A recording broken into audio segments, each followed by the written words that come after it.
uh, as well. Thank you guys for helping with this. So Jack, what's your URL? Topgrowthmarketing.com. Topgrowthmarketing.com. Thank God it's not .co.au.uk. I feel very fortunate that you could afford topgrowthmarketing.com. So a few things just to come back and recap on the agenda. We're going to put this out there, but what's our goal with this? What's our target CPA? The two strategies we decided for ads, which was send them to a direct landing page. Can Mitchell or Jack, can you guys pull up one of or two of those URLs so we can show that to people? The Mhm. original goal for all this is that ad rates are down like crazy. If everyone's pulling out, Nick never, bad joke. We always pull in. Um, and our target CPA is like whatever. If AppSumo's, let's just ballpark it. I don't want to share that number, but let's say it's $3 or $5. Can we get it because it's a personal thing, maybe a dollar or 50 cents to get people interested in learning about OK Dork and marketing, and as well learning about our other business units. So I think the target CPA is, to me, is like, is there a new marketing channel and can we get it for a dollar, especially during this time period? Um, I don't know if someone will want to screen share it, but I can pull up maybe some of the numbers of how it's been going. So Yep. I'll pull that up in the background. But yeah, so two major strategies for the ads is direct landing pages. And Jack, do you want to send that out or Yeah, post I'm that? chucking that in the right now. I'm gonna put it Okay. in.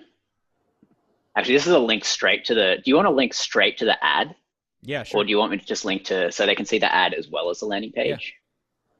Why is this not posting? should be able to edit it. Hold on. All right. Okay, this should go straight to the marketing tips one. Perfect. One thing that we did for a lot of people watching as well is that when you're doing your ads, the two ways that we found our initial audience is where you took sendfox.com. So let me just show you Sendfox. So within Sendfox, we focus on active subscribers. So we took all of the active subscribers in Sendfox, which is 47,000, give or take, which is people who have been active, clicked or opened an email in the past 3 months, from sendfox.com/Noah, my email list. And we said, let's exclude these people because they're already on the email list, but let's do a lookalike so Facebook can show ads to people who look like the people that are my best readers with dork stuff. So we'll pull up some of the ad stuff and go through it. Are you posting in the Google Doc or where are you posting this, Jack? Post in the Google Doc. So, but I can share my screen and we can go through the Yeah, ad yeah. Do manager you if you share want. your screen? That'd be awesome. All right, let's do that. Share screen. All right. Let me know when you can see that. We can see it. Yeah, walk us through it. The other thing is the Google Analytics piece. It would be nice to have that as part of it. Mhm. Yeah. So let's come to that Yeah. afterwards. Yeah. So yeah, we can go through this. So essentially, what we're trying to do is we're trying to grow the email subscriber list, and uh, as Noah said, the way we're doing that is we're driving stuff to the direct landing page for the sign up subscription, and then we're also trying to drive traffic to content, and then having content upgrades, pop up forms, that sort of stuff on those blog posts to get those. Now we have the complete registration lead event, well, the Facebook event, Can we complete just? registration on all Oh, are those. you showing lifetime? You chose lifetime so you could show everything. That's Well, it's this is fine. I think just that's actually interesting to do lifetime. Leave lifetime on for a sec, just so we can compare. this will just be lifetime of this campaign. So at the moment, this is the campaign that we're running for the subscribers. Um, And so, so you how's can it see looking? here. Like, what do you look at when you're starting to look at this stuff? So a few things. So you're going to walk through the importance of your conversions. So most important is our end goal, which is the complete registration, because that's when someone's gone through, they've signed up to our email list, and we've now tracked them as a subscriber. Then the secondary metrics you want to look at are things like cost per click, click-through rate, landing page views, cost per landing page view.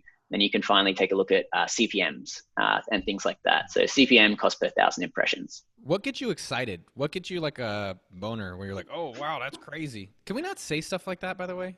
Is Hey, it? say whatever you want. It's going on your channel. I just don't know what's illegal anymore. All right, keep going. um, and so what gets me really excited is when we have a target goal of, say, we're looking for a $2 sign up. So we can see that at the moment, there's a lot of these campaigns here that are over our goal because we want a $2 email sign up.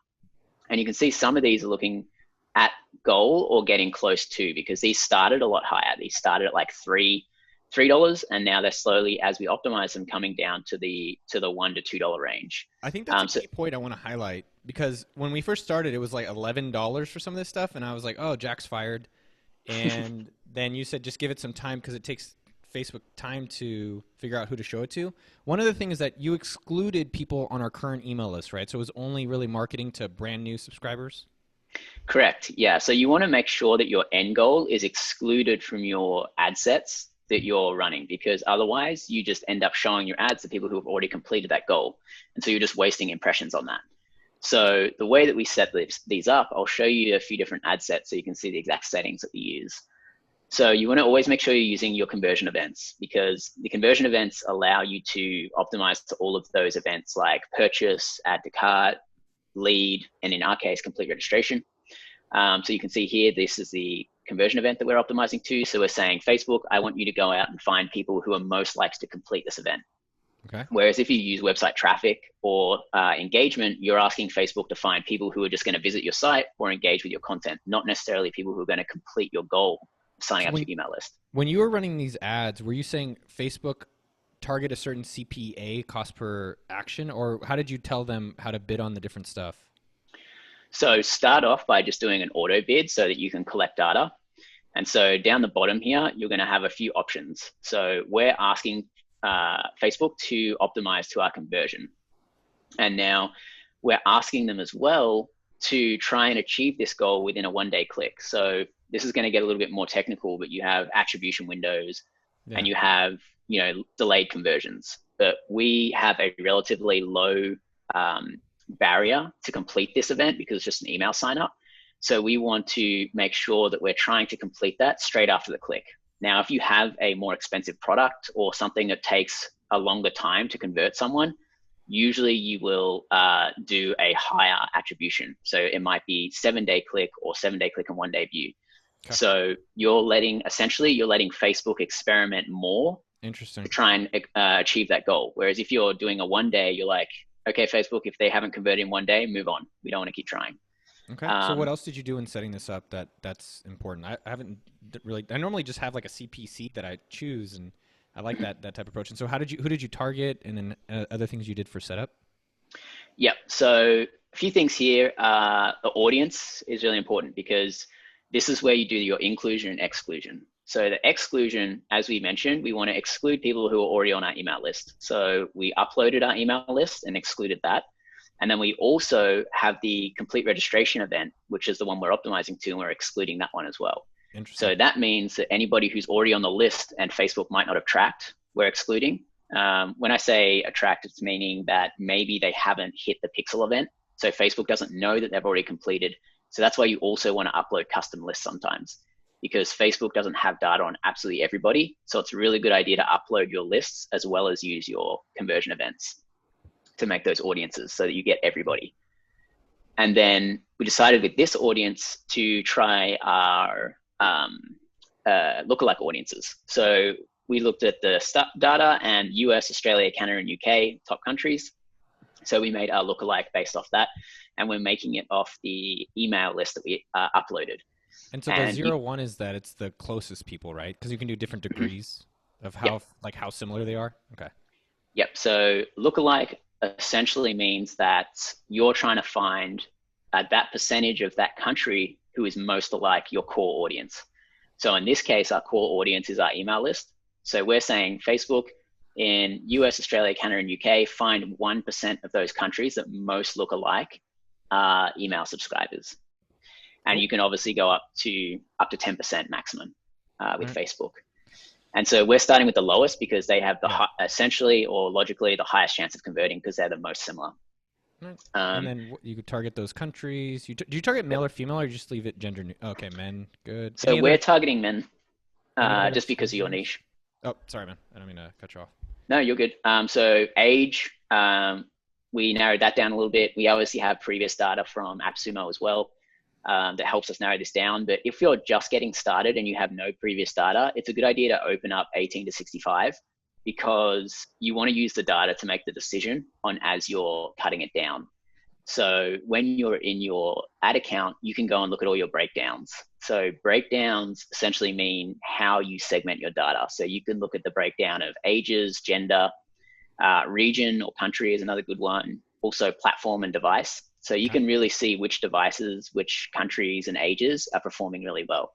Oh, okay. Now Well, let's we come and can, then so the ads or what do you want to show next? So you did the sets, and then I'd be curious to see the set of how you set it up, and then kind of how do you do your analysis and adjustments around it. yep. So let's go into this ad set that we set up.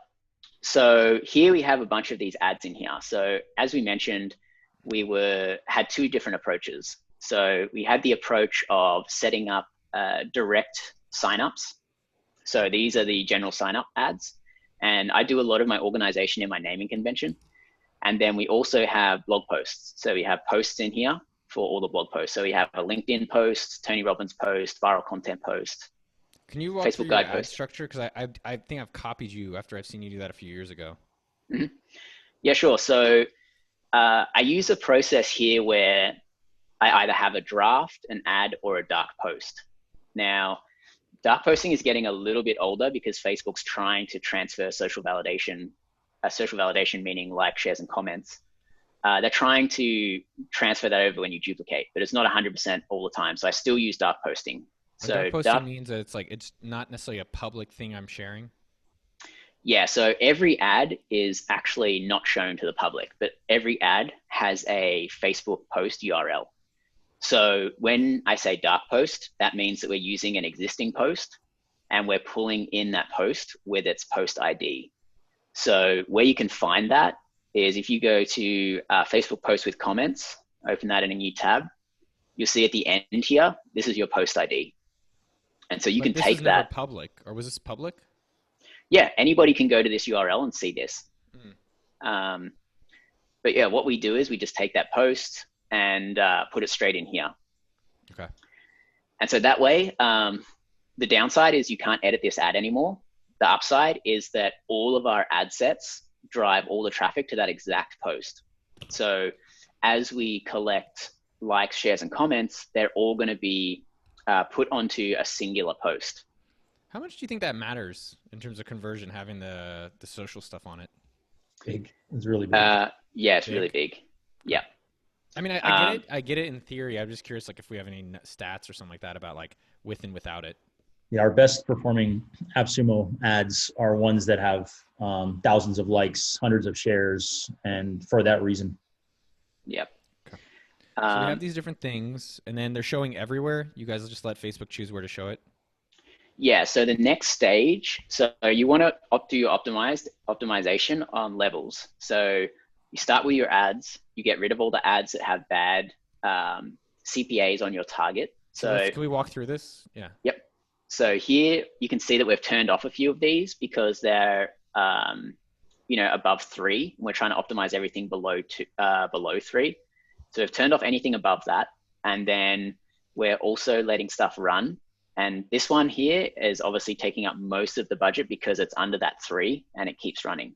What we want to do though is we still want to spend on these because some of them have really good secondary metrics. So secondary metric might be cost per click and it might be click-through rate. So you So can how do see we get more here, traffic on those? well, we'd probably turn this off for a little while to transfer it. But over time, Facebook will experiment with these. But if they see one that's working, they'll keep running that. What's This the has gotten worse. So we probably will turn this off soon because you can see our cost per click here is well above our ad set average. Oh, that's interesting. And then what'd you set the daily budget to as we started this? So we're using CBO. And so we're setting the ad set budget on the campaign level. So we're putting $50 a day. Make it 100. And Let's go 100. okay. All my bar mitzvah money. Yeah, I got to jump off, guys, at another meeting, but catch you guys Okay. later. See you, Nick. This is good, dude. This is really helpful. Mitchell? Yeah, it was great. Okay. And so what Facebook does with CBO is it's going to look at all of your ad sets and decide which ad set to spend the money on based off the data that it's receiving. So you can see here that the ad spends are a lot higher on the ones that we are getting better results on. Interesting. What about that stories remarketing one, though? It looks like the CPR is really low, but it's not spent as much. Or it's spent a good amount. This one here. The stories remarketing one. Yeah, what is... Yep. So this one here, sorry, you go. No, please. So yeah, this one here, it obviously takes into account your frequency as well. So frequency is really important to look at because if you using CBO, you want to keep an eye on your frequency, because you don't want Facebook to drive up like, a 6 frequency on your remarketing and avoid spending any money on your prospecting. So frequency is how often those people have seen it. So they've seen it 6 times. The other thing that I just want to highlight, because if people are watching this, is that unless you have something that makes money, don't start running ads. I think too many people are like, I got a landing page and let me get some emails and then I'll try to sell them stuff. And I always discourage that. We have AppSumo, we have SendFox, we have Haul Drop, Sumo, King Sumo. We have different things to offer people.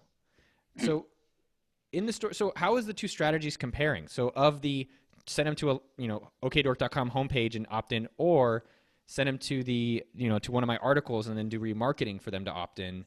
How is it comparing? So the stories remarketing is working really well. So you can see here it's a $1.92 for us to acquire an email. Can we look into that? Yep. And then it's what, $3 plus for the Yeah, and it's $3 plus for prospecting. So what is this one? So this one is stories. So what I really like to do is I like to separate out my stories from the rest of my placements, because story ads have a completely different approach. So you can run everything in stories, but if you have a square image, it looks a little bit shitty, because you have a square and then you have the text under it. And Facebook does recommend doing auto placement to start with and then cutting out the placements that don't work. But I start off straight away by putting in stories as a separate ad set, just because the creative is this portrait size. So interesting. And so so when you say stories, so this is actually just saying, hey, go subscribe to my newsletter. Mm-hmm. Yeah. Isn't it weird though? I'm trying to imagine if I'm on Instagram or Facebook, excuse me, and I don't know who this person is. Yeah. So this will be interesting, because the next one, we saw stories working well for remarketing. So we were like, okay, let's try this in prospecting, but stories in prospecting didn't work so well. So if you're setting up, so if you're setting up your campaigns that people have seen after they've already been to my site. Yeah. So, interesting. So how they see my content on Facebook or on the blog, who cares? But the stories is where you're actually able to get the opt-ins best. Yep. And so this is a really interesting fact as well. So right now you can see our CPMs for our stories are super low. So our average is $9.77 for cost per 1,000 impressions.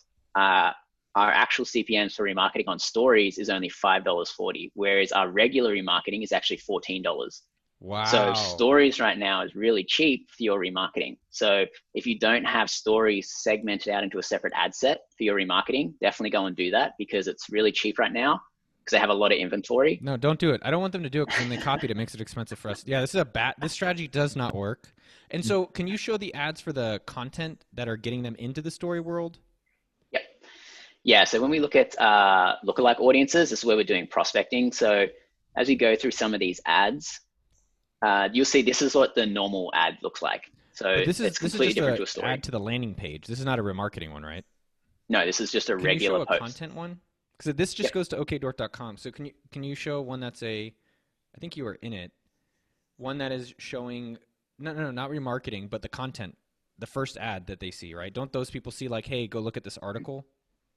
Yeah, so we're putting both of those in here to see which one actually converts better. Yeah, so can we show the Tony Robbins one, for instance?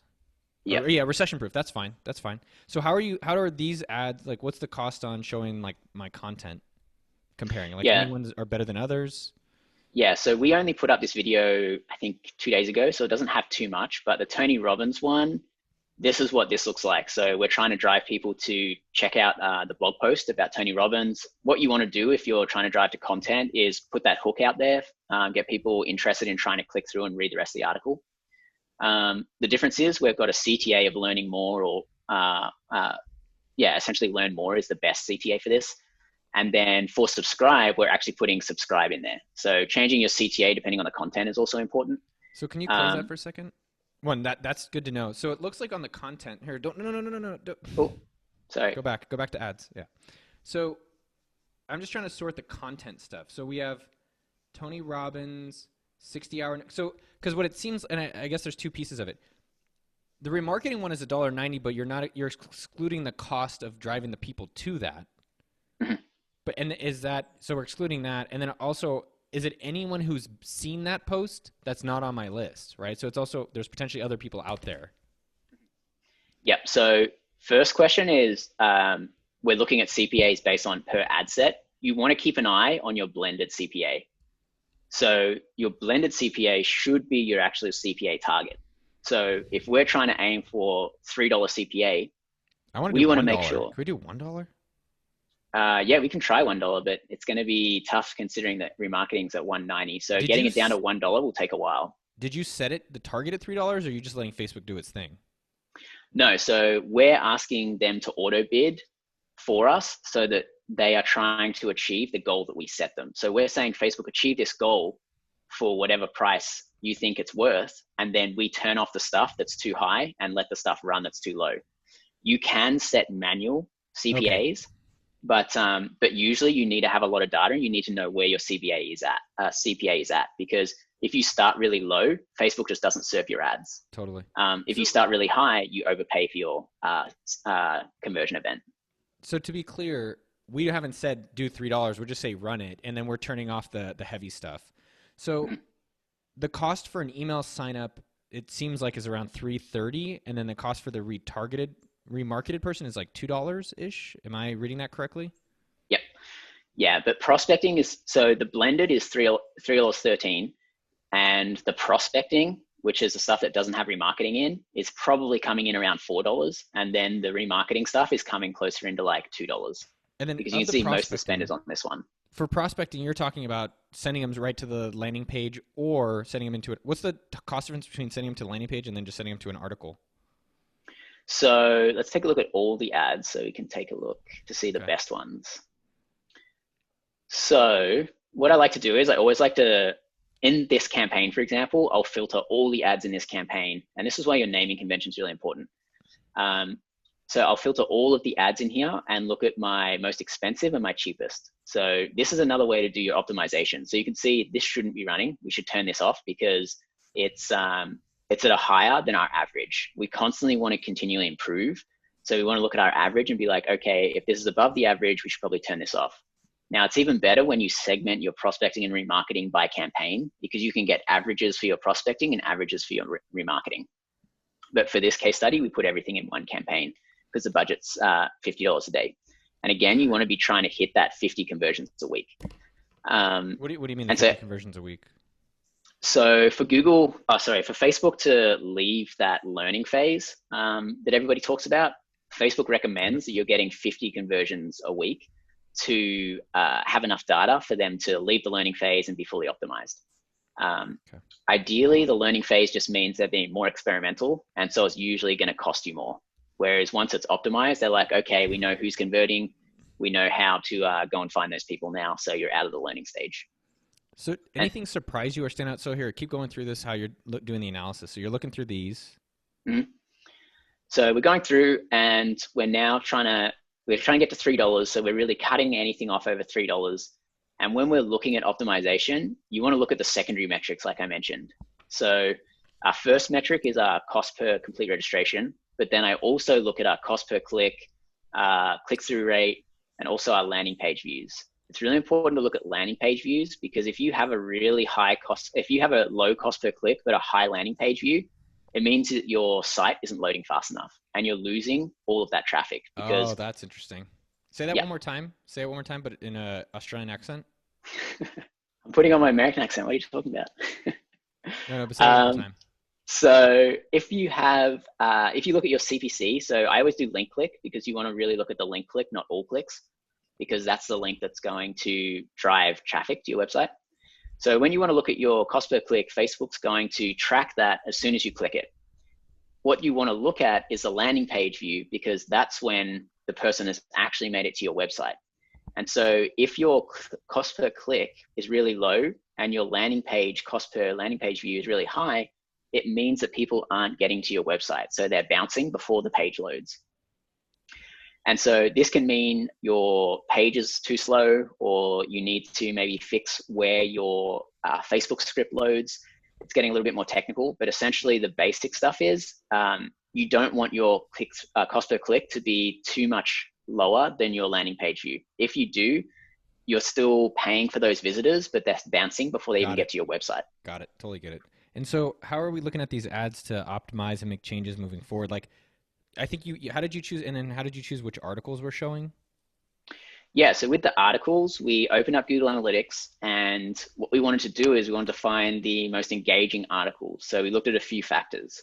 Do you want So to the pull first up one, Google Analytics and just yeah, let me find the account. Give me one sec.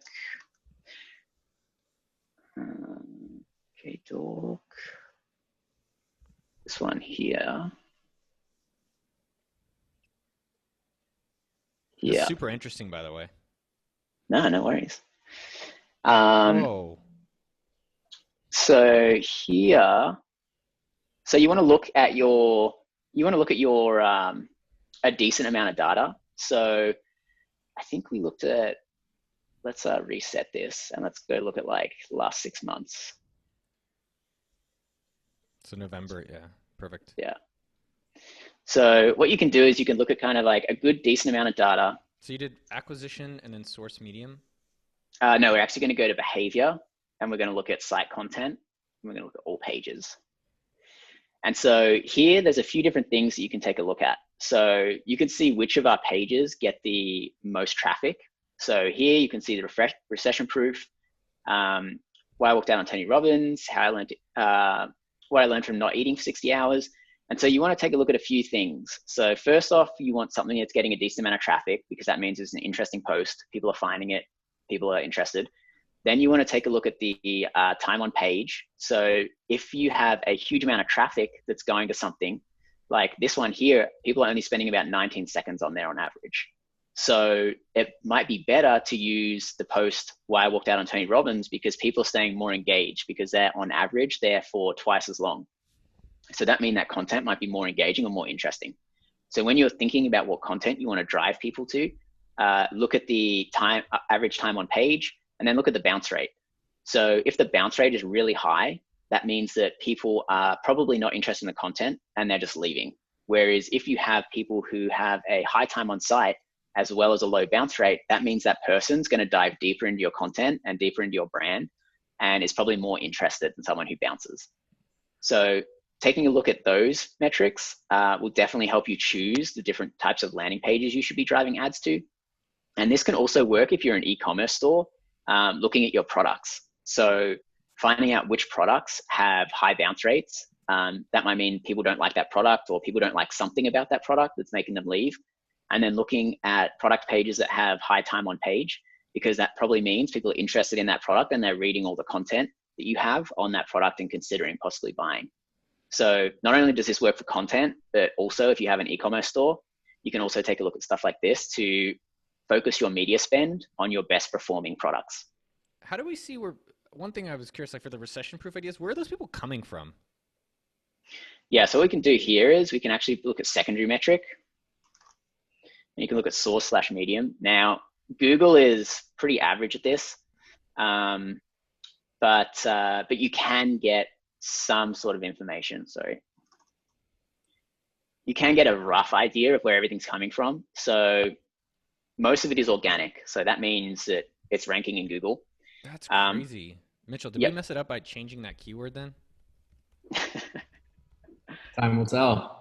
You can check out like what you're ranking for and stuff like Ahrefs or SEMrush, that sort of stuff. So you can see exactly what keywords are actually driving traffic to this post.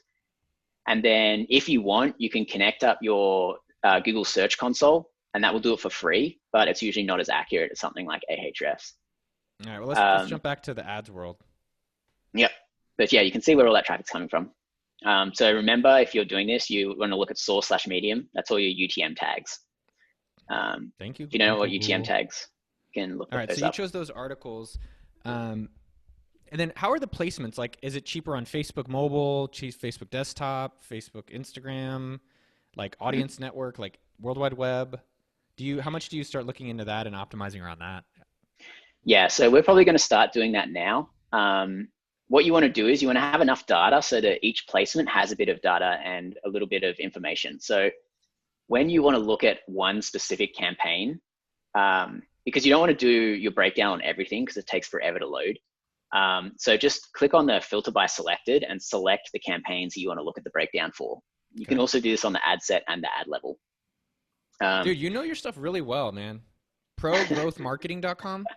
Topgrowthmarketing.com, yeah. Topgrowthmarketing.com. But can you take on more clients right now? Because I don't want you to. But I want you to. Of course you can. You can always scale.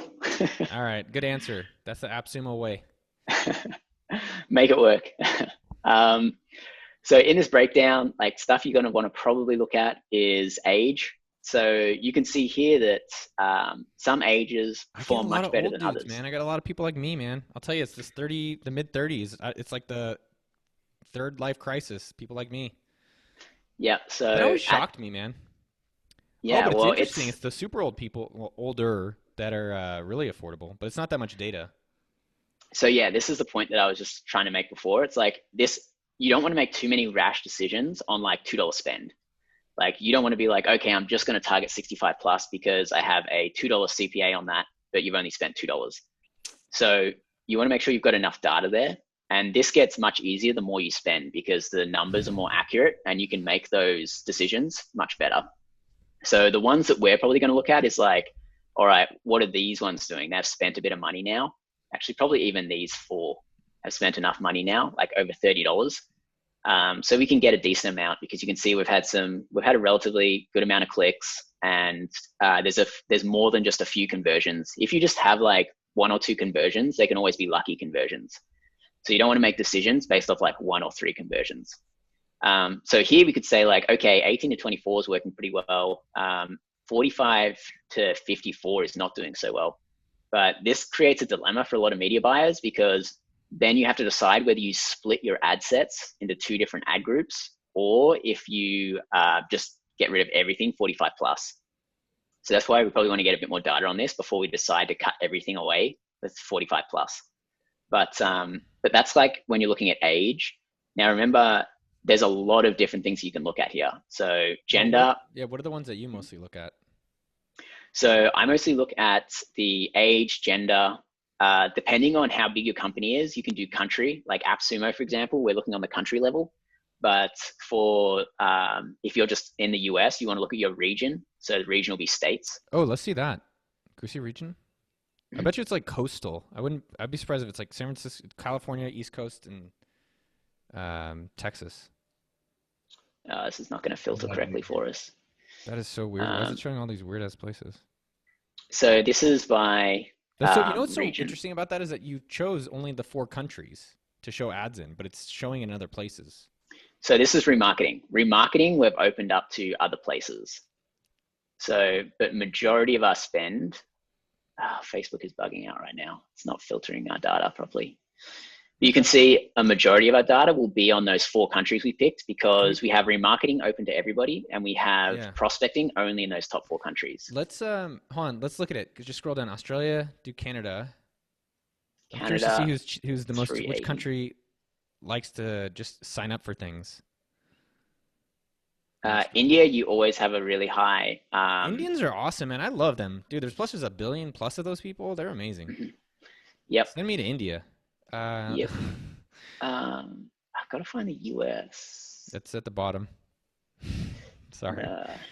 There it is. So you'll see that the US and the UK are actually more expensive. Than UK and Canada, Canada and Australia, man. I like you guys over there.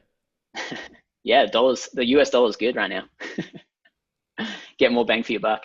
But yeah, so it depends on what you're targeting, but usually if you're a digital product, you want to do remarketing worldwide and prospecting only focused on your main demographics. Love it. Because your remarketing is like, people have already shown interest, they've already shown intent, so it makes sense to show them ads. But if you were to try and show ads worldwide on our prospecting, like that's an infinite amount of money you can spend there. So you don't necessarily want to target worldwide on prospecting. And then what's the placement breakdown? Yeah, let's go to that one.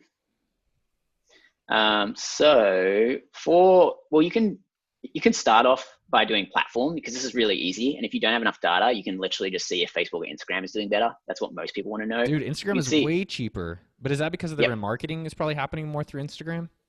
Yeah, so this is why you want to possibly do this analysis on the ad level, on the campaign level, and then also on the ad set level. So if you have your campaign set up to remarketing and prospecting, it makes it a lot easier to do. So But two questions with that. Go back real fast. Go back to, I get the analysis part. I guess the question I would wonder here is, how do we expand on Audience Network, which is like across the web? And then is it worthwhile to expand on Messenger in our early tests?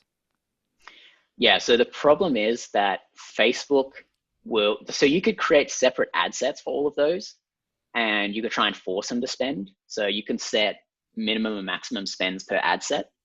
So you could try and force them to spend, but all of the inventory is pretty much on Facebook and Instagram. The amount of inventory available on Audience Network and Messenger is a lot smaller, especially because Audience Network just got rolled back in and they got rid of a lot of partners. It's mostly mobile apps now that is in the Audience Network because they took away a lot of the content placements on third-party websites. How do we do mobile versus non-mobile? Yep. So when we go to breakdowns, it's okay. So platform and device, this is when it starts getting a little bit more granular. Again, you want to make sure that you're looking at enough data. Sorry, Facebook's just rolled out this new dashboard and it's super buggy. No, we can still kind of get a gist. So kind of curious, like mobile versus non-mobile. I think a lot of people are on. So desktop versus iPhone. Well, it's actually pretty comparable. Mm-hmm. Yeah, so the main thing that you're going to see here and you're going to want to analyze is mobile versus desktop, and then there's tablet in there, but not too many people are using that. And then you also want to look at Android versus iOS, because you can segment your campaigns or filter out your campaign based on that. So you could say, okay, I only want to target iOS users with, iOS version 11 plus. So if you want to target, cool. Yeah, so iusually if we have an account that we have a high luxury product, we usually target iOS only at a high iOS version so that we know they have kind of like one of the later iPhones. And usually that's an indicator that they're relatively wealthy. So if you have a luxury item, you can start filtering your campaigns like that, and that'll definitely help with finding the higher, spenders or high net worth. There used to be such a discrepancy. I remember when I was doing ads a few years ago, it was like desktop versus mobile was like gigantic based on what you want them to do. And now I guess you can buy and do so many things on mobile pretty easily. Mm-hmm. It's equivalent of sorts. Well, I think once they roll out 5G as well, you're going to see mobile become way cheaper than desktop. It's already cheaper, but it's going to get way cheaper. Well, there's just also more people on it, right? I think what's interesting now with our time frame is everyone's at home on their computer. So there's a lot more desktop stuff probably now than usual. Yep. But yeah, you can see where Facebook has the inventory. So, iPhone, there's a lot of people on iPhone because we're targeting those wealthier countries too. Let's see Instagram. What's all these weirdos on Instagram doing? Scroll down Instagram. Yeah. Instagram at the bottom. Most of it is iPhone as well. But $3. So much cheaper on Android though. Mm-hmm. Well, that's our remarketing because that'll be all of those worldwide companies. So India, for example, has a really high Android usage. US has a really high iOS usage. So this is why you kind of want to separate your campaigns into prospecting and remarketing. You can, if you want, do this breakdown on the ad set level. So this will get a little bit more interesting when we look at our stories remarketing. So remember that was our top campaign, seeing where all of those are coming from. So you can see all of these are the Androids on Instagram. And all of these are the Instagram on iPhone. So we can see that Instagram is just crushing the stories compared to Facebook. Like Facebook stories, nobody's using it. So what other changes should we be doing to get the $1 CPA? What else are you going to do now? So I think what we're probably going to do is we're still going to optimize the ad on the ad level. So the ad level is turning off the ads are no good. Usually that involves creative and copy improvements. And then we're also going to start to narrow down the placements on our ad sets. So you want to start off by collecting the data. Can you just show a little bit of that? And then the one last thing I want to make sure we also look over is a little bit of the opt-in. So like go to the OKDork homepage, which is pretty straightforward, but then maybe go to the articles and talk about some changes to do for the articles. So if you could just you don't have to make the change because I'm guessing you and your team want to do it potentially separate, but I think that is helpful. Yeah, so now that we looked at that placement just then for the remarketing for the stories, we know that, for example, Facebook is not doing it too well. So down here, when we look at all of our placements, so Facebook has a lot of placements now. When we first started, it was literally just a Facebook feed in the right-hand column. But now you have tons of placements. So here, for example, you would want to turn off the placements that aren't working well. So that way you can focus your spend on those platforms or the placements that are working well. But this is, again, why you kind of need data before you start doing this. Once you've been running a campaign or an account for a while, you get an understanding of like what works and what doesn't, and just automatically start excluding stuff when you start campaigns. Is there because anything... this is... Oh, excuse me. No, go for it. Well, is there anything new? I noticed with Facebook ads, when I've had experience with it, it was that whenever there's like a new placement or like it's just kind of earlier and not as many people are doing it, like the CPCs just go insane. Mm-hmm. Yeah, so a little trick here is that most of Facebook's placements have a frequency cap on them, but they don't tell you about the frequency cap. So the news feed, you can't really show more than three times a day. So what placement that doesn't have a frequency cap is the right-hand column. So for example, the right-hand column is really cheap because there's no frequency caps, so there's not much competition. So if you want to really be aggressive with your remarketing, you would separate out your right-hand column and make that a single ad set, and you can drive your frequency up really high because the CPMs are really low. So that's one way to test whether new placements have good CPMs or not. You can do a split test campaign, or you can literally make separate ad sets and look at the CPM. So the CPM is essentially going to tell you how competitive something is and how expensive that traffic is. So if we do a breakdown on the placement quickly, we can have a look at the competitiveness or cost of traffic per platform. So you can see here, let's line this up. Facebook group feed is $12, which is a new one. So I'm surprised that that's that high. Actually, let's do this on the ad level. We'll have more data to look at. So CPMs on the audience network are always cheap because it's usually, and it's usually lower quality placements. So it's like, you know, when you have a free app and they're trying to monetize their app by having ads in there, that's a lot of what the audience network is. Or it's kind of like banner placements, that sort of stuff on third-party websites. You can see Facebook groups. I'm surprised it's that high because it's really low, really new, but super low spend. So it's hard to bring a conclusion to that. Stories is really cheap. $3 CPM compared to the news feed, which is at $10 to $15. So that's why we're getting really good CPAs on our stories remarketing, because the cost of traffic is cheap and it's converting.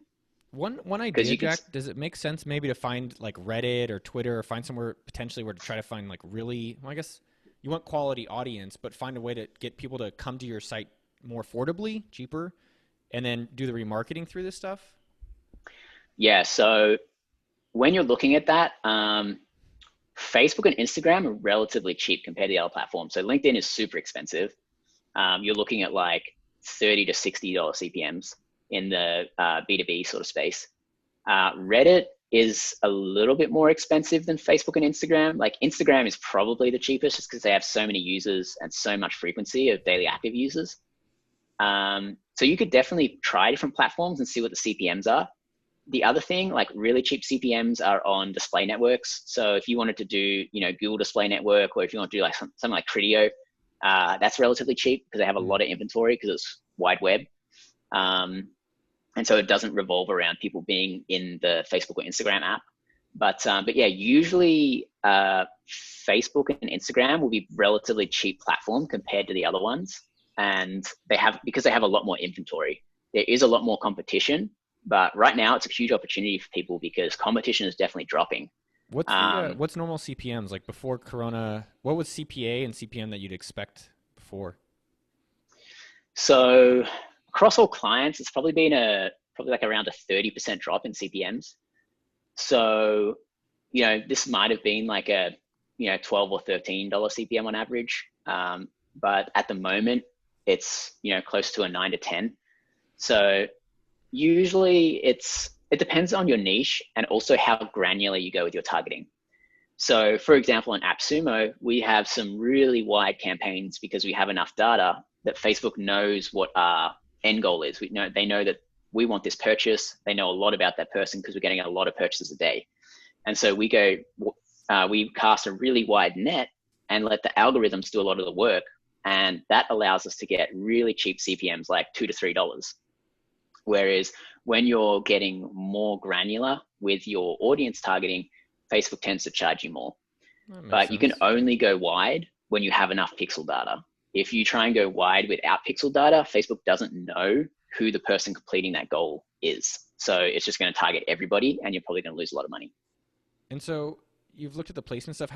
So the two things I'd be curious is, like, can you show one of the ads and how you're like, oh, this is a good ad. I'm going to try to do more images, or I'm going to try to do more title. Like, can you kind of pick one and show that, and then maybe we'll look at the landing pages? So what I'm going to look at here to find a good ad, let's get rid of this one, is, again, I'm going to look at all of our ad placements, and I'm going to look for ones that have a high spend but a low CPA. So this ad, for example, has done well because it has a high spend. One? Oh, because that's not remarketing. Got it. That one, the story is a remarketing one. Wait, let's do just prospecting. Let's just, let's get rid of remarketing. Okay, so let's look at these ones. Okay, so yeah, this one is still probably the best one. What's wrong with that dollar one, the one below it? It's only spent about $5 so far. So it'll probably come up somewhere in the middle. It'll probably come up to 2 to 3. Yeah, I think, well, it can go either way. Sometimes it gets better, but sometimes it gets worse. But that's why you need to keep an eye on your accounts, and you kind of want to look at the ads like every day or two, depending on what your spend is, to check on, see if it's improving or not. So this ad, the dollar one that we were just looking at, this is kind of what that ad looks like. So this is the direct to landing page. This is the direct sign up, and just asking people to subscribe. You know what's also interesting about looking through these ads? So you can, change the title, change the image, and things like that. But, like, look at the Tony Robbins one. So can you minimize the right side? Minimize the ad, this carousel that's out, or whatever you call it. So, yeah. Scroll up a bit. So this one is $1 per registration, but the data's low. What's interesting, go up. Go up. Stop. The Tony Robbins one, don't click on it yet. It's more higher in cost of registration, but the CPC is significantly cheaper. But my guess then is that the opt-in is so crappy that if we can improve that, we can actually make that a lot more, a better CPA. Is that right? Yeah, so the click-through rate on this is really good. So people are interested in this, and Facebook's going to reward your engaging content. So Facebook wants you to put out engaging content. So if you have low cost per click, high click-through rates and high engagement rates, your CPMs are going to start to come down. So this is starting at 15 because it's a relatively new ad that we launched. But over time, if we continue with this high engagement, we're going to start seeing this CPM come down because Facebook likes to reward engaging content. So why did we turn that ad off? Just because it's got a really high cost per complete registration, but we can keep running it if you want see how it goes. Not waste money, but so maybe now, so we've seen an ad, so you can test the titles, you can test that. So maybe let's go to that article specifically and let's highlight some of the things. And then what would you do? Go to the article, optimize it, and then rerun the ad again back to it? Yeah, so we'd want to take a look at the, so again, you can go take a look at this. So what we'd want to do is we'd probably want to look at the landing page and see how we can increase the amount of traffic that's converting to a email subscriber. So you can see here, this is super basic. And what you want to do is you want to get people to click through. So including like, hey, get free downloads, get free something, this interesting content, learn this, learn that, that sort of thing. So you want to give them enough information to show them what it's about, but get them curious enough so they have to click through. So on this page, this is going to load up. And there's a few different ways that we're collecting emails. So you can download the PDF, which is probably a good reason why people are clicking through, because people like downloadable things. They like getting free content, that sort of stuff. But as you can see, we haven't really added that many places that people can opt in to capture that email. Like the sumo.com pop-ups released later. I think it's like 60 seconds or on exit. Yep. So what would you do? You'd probably have it more near the, oh, there it goes. That's pretty delayed. Yeah. It's near exit though. So if you were to optimize your Sumo pop-up, I would say you probably want to have it pop up after 10 seconds or something, and then also have it pop up on exit intent. So exit intent essentially just means when you're going to close the window, your pop-up will show. Yeah, so I think that's what it's doing. I mean, I think so you can X that out. I think one thing I would do is maybe make a custom pop-up just for this page. right? Because if it's like, hey, here's the viral content download, give us your email. And the second thing is that it kind of doesn't really have a strong here. Like if you see it, there's an image and you kind of, all the things blend. I would probably have a big fat link under the date that's like, hey, that's just a permanent link that's like, hey, give me your email and I'll send you the secret PDF. Not secret, but PDF. I don't like the secret stuff. Because this one kind of blends and it's pretty light. How is this? So I like those optimizations. And maybe even have like an inline box, like, you know, sendfox.com, or the email marketing I use has boxes. In the how are the content articles comparing? So how does this compare to Tony compared to the recession proof in terms of CPCs? So let's filter by name. So here we have, this is just prospecting. Remember, we're not looking at the remarketing here, but you can see here that the Facebook guide, pretty low cost per click, but no opt-ins. Cost per click, but no opt-ins yet. Again, guide. This is really good. 19 cents. Only spent 19 cents, but starting out with a really strong. Yeah. What's the difference between that recession proof and the below one? No. There's two of those recession proof. What's the difference? So these are the same because we're selecting multiple ad sets here. Oh, got it. Okay. So yeah, just a trick with Facebook. When you are selecting either campaigns or ad sets, it's going to show you the amount selected up here, and every level down, it'll filter to that stuff. Right. Keep going. All right. So those are the different ad sets. So basically that recession proof one, we need to probably put an opt-in in. So I'm going to do that in this week. That's one of my goals for before end of week. But so looks like that one was getting, I mean, there's not enough data on some of these article ones. Mm-hmm. The Tony one is good. It just is also as well not getting enough, the opt-ins low. Does Tony have like no traffic? Go to the Tony stuff. Yep. So why is that not getting any traffic? So Facebook is prioritizing these ones that are getting conversions. Even though all the conversions are bad, basically. Yeah, so it's just not as high as it could be. So this is why you really want to be pretty aggressive. If you have a lot of ads, you kind of want to be pretty aggressive with getting rid of stuff. So that's why anything over 3, we're getting rid of. But if we want to be more aggressive with that, we can start moving it down to like 2. So, you know, that way we're kind of only keeping the top converting stuff, but we're also giving these ads that haven't had much spend an opportunity to start spending. So that's what you'll see as you optimize more. I've always joked that, you know, Facebook's really motivated to spend as much money of ours as possible. And so whatever they can spend that makes you feel good, they will. So you have to be aggressive on defending yourself and being, you know, aggressive on making sure it's doing the right things. So it seems like some of the biggest opportunities just like weeding through the losers, looking at some of the, it seems like the content stuff could even do a lot stronger. Just we need to optimize the opt-ins on those. Yeah, I would say, optimizing the opt-ins on those landing pages is one. And then 2, we can probably, once we have those in place, we'll probably start getting like just pausing these general ones for a little bit, giving some opportunity for the content stuff, and then getting the data to even out a little bit more so that we can see a bit more data from the content ones. I would say the reason that Facebook's not sending much traffic to the content ones is just because the conversions haven't been happening. And so Facebook's like, okay, it's not achieving our goal, so we'll send all of our spend to the ads that are achieving the goal. So at the ad set level, or is it the campaign level that you could say, hey, we just want to get the cheapest clicks to these, and then have it optimized for that, and then let the remarketing optimize around the conversion? Yeah, so on the campaign level, you'll set your campaign objective. So if you want to create your own campaign, anybody watching, you have all these different types of campaigns. Now, we mostly use the conversion campaign just because it allows us to leverage the algorithm, pixel data, and optimize towards the goal that we want. If you wanted to just get a lot of traffic that's not necessarily going to convert, but it's just going to be a high volume of traffic, you can do something like a traffic campaign. And Facebook's going to be like, okay, I'm just going to optimize the cheapest cost per click. That, you know, it's kind of misleading about that. It sounds nice. Like I'm already starting to feel good about that. But it doesn't mean it's going to necessarily be people interested in my material. It's just like whatever is a cheap click. Yeah, so the difference is that this is going to optimize to your CPC, cost per click. This is going to optimize to your CPA.